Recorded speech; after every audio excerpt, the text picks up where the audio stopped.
Já falamos algumas vezes aqui no programa a respeito de probióticos e pré-bióticos. Hoje a gente vai aprender ainda mais sobre eles. Mas quem já ouviu falar dos pós-bióticos e simbióticos? Eu não faço a menor ideia. Eu faço um pouco porque eu li o texto, mas vocês sabem que eu não gosto de estudar tanto, porque eu gosto de descobrir junto com vocês. E ela, que é nutricionista e sabe tudo desse assunto, mas tudo mesmo, é a pessoa certa para o assunto. Edna Sakamoto, bem-vinda mais uma vez. Obrigada. Tudo bem? Obrigada. Prazer tê-la aqui. Eu é que agradeço. Isso aqui é seu universo, né? Quando a gente fala de meu dia a probiótico, dia. pré-biótico, você tem, né? Você faz, né, na sua casa. Faço. E eu me lembrei disso, a Fuzi brincou. Carol tinha que ser ela. Eu falei, nossa, com certeza. Então, tudo que vocês quiserem saber desse universo, o kefir, o próprio kombucha. É kombucha ou kombucha?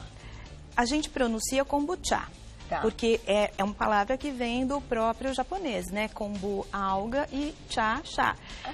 Só que, na verdade, não é uma alga, né? É uma colônia. É uma colônia. Tá, então pode ser kombucha. Isso. Tá, porque a gente fala kombucha. Fala kombucha, kombucha, né? Mas é verdade, não tinha pensado pelo lado japonês da história. É certíssimo. E aí a gente vai, então, desmembrar estes assuntos, porque pré-bióticos e probióticos a gente já ouviu falar, mas tem umas coisas a mais que você quer contar hoje, né? Isso, porque tem muita dúvida ainda, né, Carol? O que é o probiótico, o que é o prebiótico, qual a função de cada um deles no nosso organismo. Então, a gente trouxe para a pauta os pré e os pró e os pós-bióticos eu vou explicar porque ele é um subproduto, né, de todo esse metabolismo. Então, Legal. a gente pode começar falando, definindo o que é o probiótico. O probiótico é o primeiro que a gente tem, diretora? A gente vai um a um, olha lá.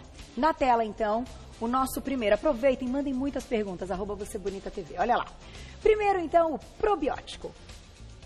O que ele faz? Os probióticos são micro-organismos vivos, são normalmente bactérias e bifidobactérias, são lactobacilos e bifidobactérias que produzem substâncias no nosso intestino que têm uma ação benéfica para a nossa saúde, né? Então, você tem várias cepas de lactobacilos e várias cepas de bifidobactérias. Que estão lá.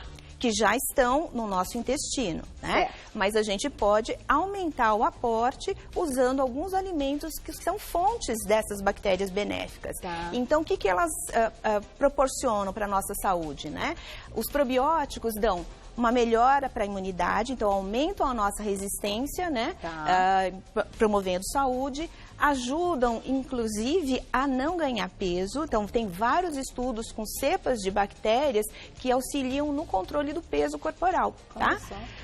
Melhoram a absorção de nutrientes na luz intestinal, ajudam o nosso organismo a eliminar os resíduos, as toxinas, né? E também ajudam no controle do colesterol, de triglicérides. Tem trabalhos também que falam de cepas específicas ajudando no controle da pressão arterial. Então veja como essas bactérias, Carol, têm um impacto benéfico em vários aspectos da nossa saúde. E elas estão no intestino. Estão no intestino. Né? Agora eu te pergunto, tem como a gente descobrir, antes da gente ir para os próximos, assim, como a gente sabe que os nossos probióticos estão lá e estão trabalhando bem?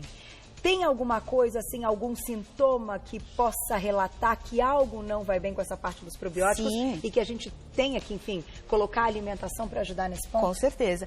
Normalmente, quem tem problema de falta de bactérias boas, né, são as bactérias probióticas, tem um quadro chamado desbiose intestinal, que é o predomínio das bactérias ruins, das bactérias patogênicas, putrefativas, né, em detrimento das boas. Então, normalmente, a pessoa que está em desequilíbrio vai referir um aumento da flatulência, uma alteração no trânsito intestinal, tanto pensando na constipação ou na diarreia. Então, a flatulência com odor fétido é uma característica, dificuldade na digestão. Então, são vários, isso pensando a parte gastrointestinal. Mas também, por exemplo, a questão da imunidade, incluindo aí alergias, gripes, resfriados, podem mostrar também que a tua microbiota intestinal não está devidamente equilibrada. Então, está ficando doente com frequência pode ser sinal de que a tua microbiota intestinal não está equilibrada. Exatamente. E como a gente repõe probiótico? Onde a gente encontra probiótico? Vários alimentos que são fermentados podem ser usados para a gente aumentar a ingestão através, né, da comida mesmo dessas bactérias boas. Então, por exemplo, o iogurte é uma delas. Então, você tem ali lactobacilos, né, que vão ser ingeridos com essa preparação. Todos os alimentos fermentados, por exemplo, o chucrute da culinária alemã, o kimchi da culinária coreana, então, são alimentos, são vegetais, então repolho, a selga, que são fermentados com esses organismos benéficos, né? Então, você ingere através dessa alimentação. No nosso dia a dia, o que é muito comum? É muito comum o iogurte, os leitinhos fermentados, que tem lá os lactobacilos vivos. Tem que ter, né? Tem que ter lá o bichinho vivo. E aquilo que nós falamos, que é o kefir, já falamos em outras pautas, né? Do kefir e do kombucha. Então, o kefir, você tem duas versões. O kefir de água, que você usa como substrato de energia o açúcar mascavo, e o kefir de leite, né? Quando você coloca dentro do leite para essas bactérias boas crescerem e fermentarem esse leite. Queijos, não. Os queijos, eles têm a adição, porém, a gente está falando do bichinho vivo, né? Perfeito. Então... até falando de cada grupo, porque certamente essa pergunta vai acontecer. Isso. Não é suficiente. Exatamente. Tá?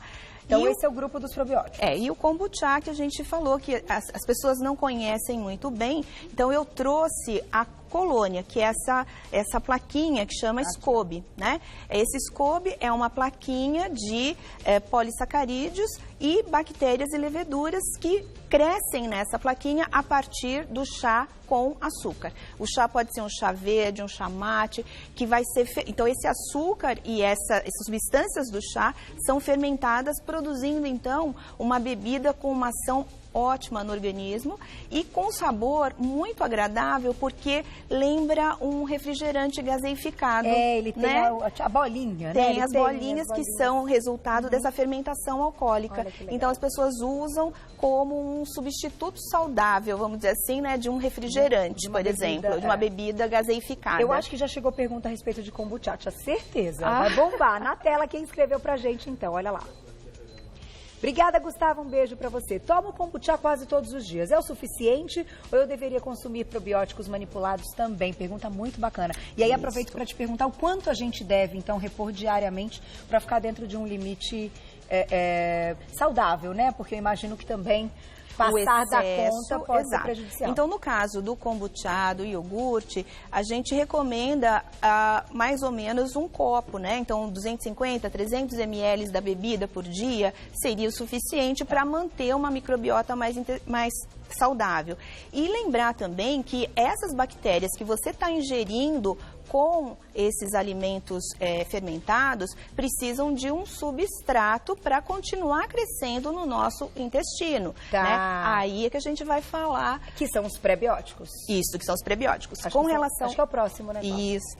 Então, vamos falar dos probióticos e depois a gente junta tudo. Olha lá, a gente fez aí animadinho, ficou bem bonitinho. A gente aproveita e já conta o que eles fazem no organismo. Então, prebióticos estimulam o crescimento das bactérias probióticas, contribuem para a motilidade intestinal e reduzem risco de câncer de cólon. Olha só que bacana.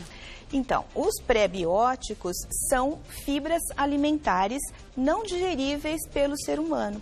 Então, quem faz o trabalho de quebrar essa fibra no intestino são algumas bactérias benéficas, os lactobacilos e as bifidobactérias. Então, a gente chama de comidinha de boas bactérias. Exatamente. Então, o probiótico se alimenta do pré-biótico, que é o alimento, que é o substrato energético para o crescimento dessas bactérias boas. Então, essas bactérias se alimentam das fibras pré-bióticas que estão nos alimentos e vão continuar ali crescendo, se reproduzindo e produzindo substâncias benéficas. Então, onde a gente encontra as pré-bióticas, até porque, como você colocou, e até respondendo a pergunta do Gustavo, a pessoa vai ter o consumo ali diário do kombucha, tudo direitinho. Só que, para aquilo funcionar no nosso organismo, junto tem que vir? A fibra prebiótica. Então, os prebióticos são fibras, mas nem toda a fibra é prebiótica.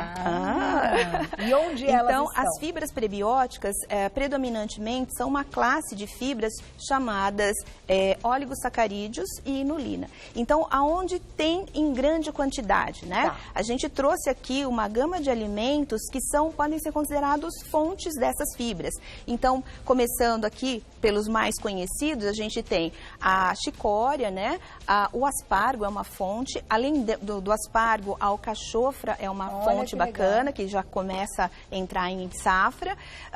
Além da alcachofra, o alho poró. Então, quando você usa no seu dia a dia a chicória, o alho poró, e o que é muito comum que eu coloquei ali na frente, que é o alho e a cebola, né? São fontes de inulina e de fós, né? Que são os oligosacarídeos. Mas está na casca, está na polpa mesmo? Está na polpa mesmo. A quercetina é uma outra substância que está mais presente na casca da cebola, né? Mas a cebola e o alho como um todo, então, cerca de 20% do conteúdo é a fibra prebiótica. E a gente tem que consumir cru, ou se a gente usar como forma de tempero, ele também Também você pode, não perde a propriedade, ela está ali, tá? Além disso, frutas, né? Então, a gente tem uma gama de frutas, a própria banana, a maçã, né? São fontes benéficas. E eu trouxe aqui, para ilustrar, a biomassa de banana verde. Aí que ela entra como alimento. Ela é uma rica, fibra né? prebiótica, embora ela seja predominantemente de amido resistente. É um carboidrato que você não digere e que é quebrado pelas bactérias benéficas no intestino, né? Então, é a banana verde cozida, no caso aqui ela está integral, né? Com a casca. E você bate e usa em preparações. Então, excelente fonte de fibra prebiótica. Uma colher ali por dia?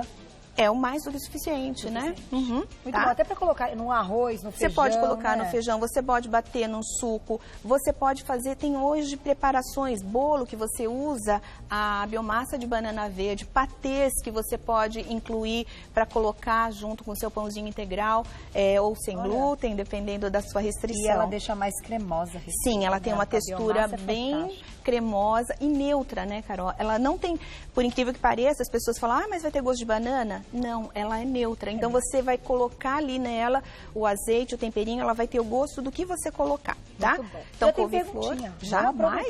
Vamos falar de todo, tem mais. Muitas perguntinhas hoje, aproveitem, hein? Aparecida, um beijo, obrigada. Como eu tomo a combinação de probiótico vendido em farmácias na forma de sachê? Pode ser mês sim e mês não? Essa é uma parte importante, né? Sim. Do que já está pronto. Normalmente, a gente recomenda a utilização, a recolocação das bactérias boas quando você passa, por exemplo, por um período usando antibióticos, né? Tá. Então, você fez um tratamento usando antibióticos, tá?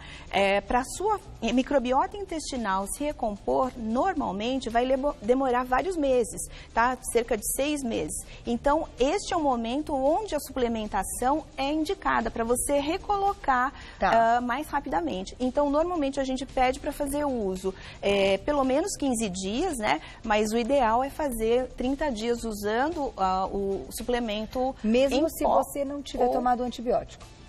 Se você não tiver usado antibiótico e tiver o consumo dos probióticos na forma da alimentação não necessariamente. Entendi. Mas é recomendável, sim, fazer a recolocação de tempos em tempos. Entendi. Idealmente orientado, né? Procurando um nutricionista para avaliar o todo. A manipulação, inclusive, né? Sim. Tem que ser passada por um profissional. Isso, né? Exatamente. A gente vai falar. Então, só retomando, couve-flor também entra nos prebióticos. Isso.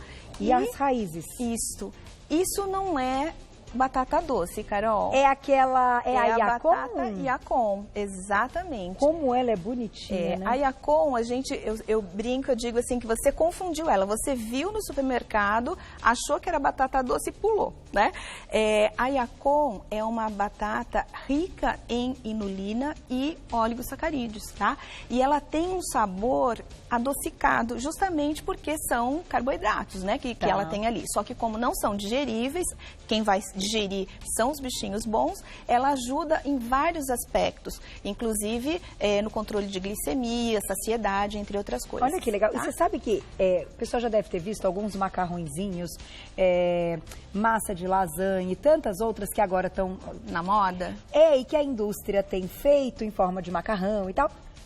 Que não é a Iacom. Não é a Iacom, é outra. Eu ia te perguntar exatamente isso. É uma batata chamada conjac. É a conjac, que é outra batata. É outra batata. Mas é batata da também. Culinária asiática, da culinária japonesa também. Que vem, às vezes, no rótulo conjac. Isso. Né? O pessoal de cá já deve ter visto e tal. E eu consumo, eu acho gostoso. É ótimo. É interessante. Então, mas é o mesmo princípio do que a gente está meio falando aqui. Tem baixo carboidrato.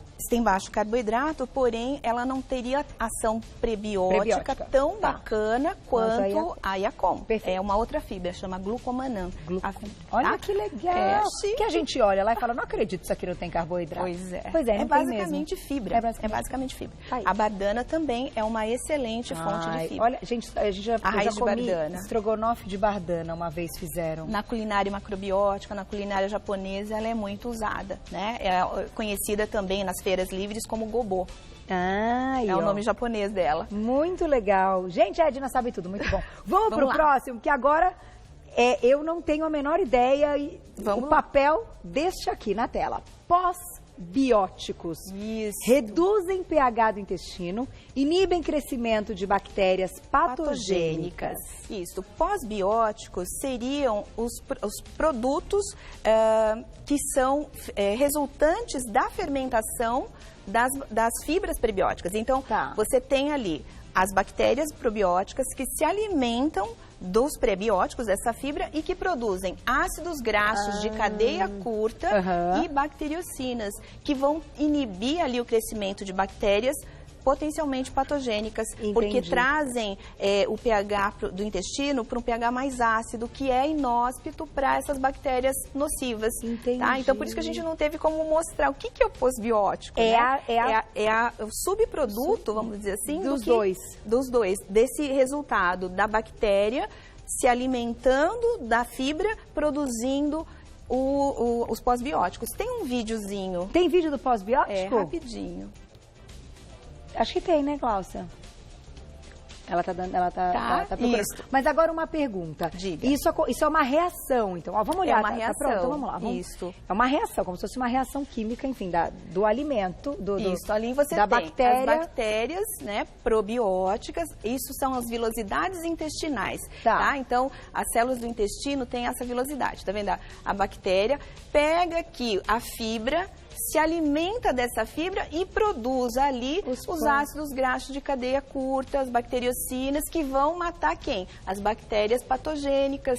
Que interessante. Então, e isso a gente não pode repor.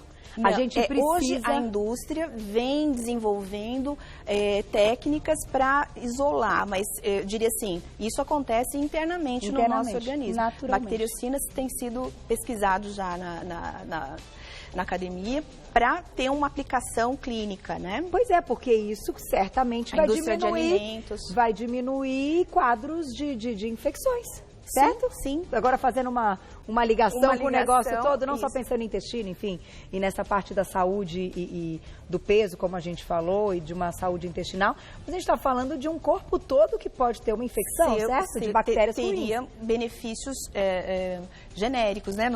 Generalizados no nosso corpo, vamos dizer assim. Então, com isso, muito legal. Então, quanto mais suporte tivermos dos dois, melhor estaremos protegidos. Exatamente. E aí você tem a situação dos simbióticos. É o terceiro, então. Simbióticos, que é a junção, né, das bactérias probióticas com a fibra. Então, você usa na forma, idealmente, de suplementos alimentares, nutricionais, né, que vão ajudar a melhorar o sistema imunológico, a diminuir a incidência de infecções, ajudam a melhorar a absorção de nutrientes como cálcio, como magnésio, como ferro na luz intestinal, a vitamina K. Então, isso é bacana, porque você tem a junção, né, das bactérias com a fibra na forma de um suplemento. Lembrando que você também consegue isso com o alimento. suplemento. Então, você tem o alimento, que é fonte de fibra prebiótica, junto com as bactérias, leveduras e bifidobactérias dos alimentos probióticos também. Ali, puxa, a indústria colocou na forma de suplemento. Um suplemento, que acaba sendo fácil também. Sim, né? E muitas vezes você já tem ali a cepa isolada, né? Muito bom. Tem mais uma perguntinha do público na tela, olha lá. Bela aula, hein? Lília, um beijo, obrigada. Como eu sei se o probiótico manipulado não estragou? Alguns formam gruminhos que são difíceis de dissolver e outros não. Isso é normal? Aí tem que ver a data, né? Eu acredito que muito provavelmente é em função da data de validade. E lembrar que a fibra, quando é um simbiótico e tem a fibra pode, em função da umidade, depois de aberto, formar, assim, uns gruminhos que são mais difíceis de diluir. Tá. Mas ficar atenta com a validade, né, do produto e comprar em sachês ou encapsulados de empresas confiáveis. Sem dúvida. E os manipulados também tem que cumprir a data. Sim, sem dúvida. Né, da manipulação. E você uma vez me disse isso, que o ideal é que a gente vá trocando as cepas. Exatamente, né? Porque ali eu trouxe, inclusive, alguns exemplos, né, onde você tem diversas cepas que você pode fazer o rodízio. E aí acaba sendo, claro, aí você... Repondo bactérias diferentes, né? Que é o ideal. Sim. Muito bom, só posso te agradecer, viu, Edna, mais uma vez. Edna Sakamoto, nutricionista, junto com a gente, diz que é o universo dela, porque ela tem aí kefir há muito tempo, então quem tiver dúvidas, eu vou deixar o contato para vocês falarem com ela. O número é de Campinas, né? Isso, eu sou de Campinas. Então, 0 operadora 19, que tem muita gente atrás de kombucha, de kefir, e aí tem aquelas correntes, né? Aquelas... Isso, que basicamente é de doação, de doação. Né? Isso é muito legal. Então, o telefone, gente, é o 2512-2333, 2512-2333. Lá no Facebook é só colocar Edna com o I, tá? Não é Edna, o demudo. Edna Sakamoto. Sakamoto é com K, já encontra todo o trabalho dela.